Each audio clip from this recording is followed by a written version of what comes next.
Бұл 5 аят біздің өмірімізді өзгертуге жеткілікті. Аллах Тағала Құран-ы Кәрімде айтады: Бисмиллахир-рахманир-рахим.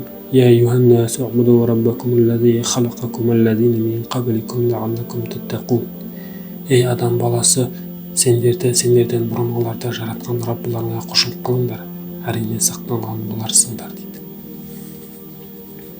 Құран-ы Кәрімге қарасақ, көптеген аяттарда Аллах Тағала өзінің құлдарына әмір етуде «Я юхаллазина аману» деп бастайды.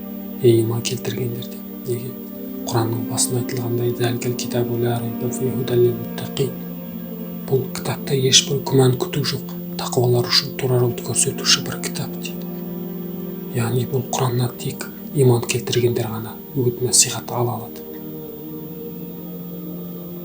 Мұсылмандар үшін түзу жолды көрсетуші, халал мен харамды айырып беруші Аллах Тағаланың сөзі.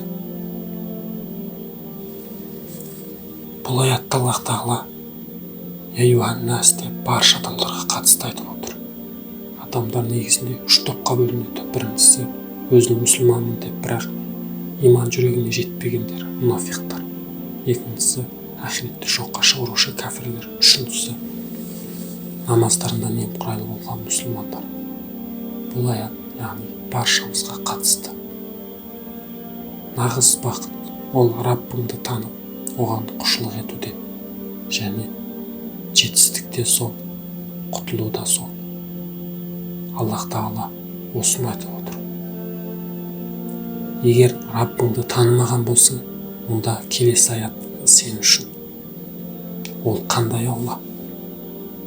Ол сондай Алла. Әлләзи жа'ала лакумул арда фирашан вас-самаа бинаа ва анзала минас-самаа'i ма'ан фахраджа бихи минас-самарати ризқан лакум фала тадж'алу лиллаһи андада ва антум та'ламун.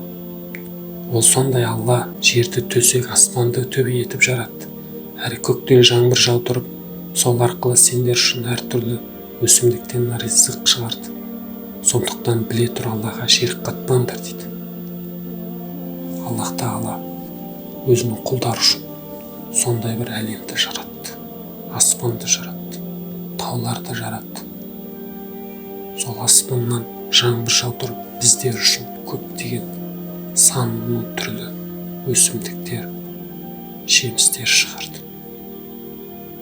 Аллах Тағала осының бәрін құлдары үшін жасады. Бізді жаратқан Аллах Тағала, бізден бұрынғыларды жаратқан Аллах Тағала, және бізге осыншама нығметтерді беріп қойды.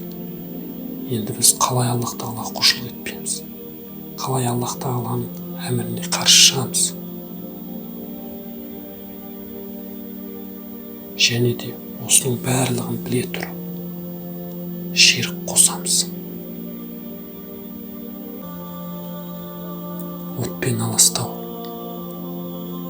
әруаққа сену деген секілді халқымыздың арасында ширктер де бар. Бұл Раббымызды дұрыс танымағандықтан. Егер осы аятқа зер салатын болсақ, біз Раббымыздың құдіретін танимыз. Сол жаратылыстарға үңіліп қарайтын болсаң, сондай бір ақыл жетпейтін керемет мінсіз жаратылыс. Өлі топырақ. Сол жерге жаңбыр түсіріп, бір тал дәннен үлкен мәуелі ағашқа жемістерге айландырды. Осының бәрінде сен үшін ғибарат жоқ па? Осы айтылғанға әлі де күмәнданатын болсаң, онда келесі аят тағы да сен үшін. Аллах Тағала айтады: «Ва ин кунтум фи райбин мимма наззална ала абдина фa'туна бисуратин мин мислихи вад'у шуhadakum мин дуниллахи ин кунтум садиқин». Егер құлымызға түсірілгенден күдіктенсеңдер, онда сендер де сол секілді бір сүре келтіріңдер. Алладан өзге көмекшілеріңді де шақырыңдар, егер шыншылдардан болсаңдар дейді. Келесі аятта Аллах Тағала айтады: «Фаиллам таф'алу ва лам таф'алу фаттақун нару аллати вақудуха ан-насу вал хижара уиддат лил-кафирин». Егер оны істей алмасаңдар, әзір келтіре алмасаңдар, келешекте сірә істей алмайсыңдар. Ендеше отына адамдардан, тастардан болып кәфірлер үшін әзірленген оттан қорқыңдар, тозақ отынан сақтаныңдар дейді. Бұны қазір келтіре алмасаң, келешекте сірә келтіре алмайсың. Өйткені бұл ақиқатында Аллах Тағаланың сөзі.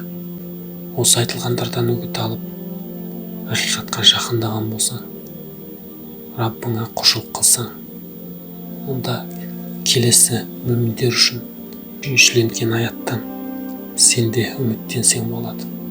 Аллах Тағала ол аятта айтады: وبشر الذين آمنوا وعملوا الصالحات لهم جنات تجري من تحتها الأنهار كلما رزقوا منها من ثمرة رزقا قالوا هذا الذي رزقنا من قبل وأتوا به متشابها ولو فيها أزواج مطهرة وهم فيها خالدون. Мұхаммед алейхиссалам иман келтіріп, ізгі істегендерді қуантыр. Арасында олар үшін астарынан өзендер ағатын жәннаттар бар. Әрқашан оларға оның жемісінен бір ризық берілсе, олар осы бізге бұрында беріліп еді дейді. Тағы оның ұқсасы беріледі. Әрі олар үшін онда таптаза жұбайлар бар. Олар онда мәңгі қалады дейді. Иман келтіріп ізгі істегендер дейді. Алла деген сөз жеңіл, Аллаға ол жол емес дейді.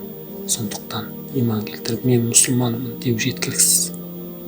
Оған құлшылық қылуымыз, салих амалдар жасауымыз міндетті. Және сол амалымызбен Алланың ризашылығына бөлініп, иншалла жәннатқа кіреді екенбіз. Сондықтан Аллах Тағала бағынайық. Нағыз жетістік ол жәннат, нағыз бақыт ол исламда болу. Аллах Тағала баршамызға тауфиқ хидият, иман берсін.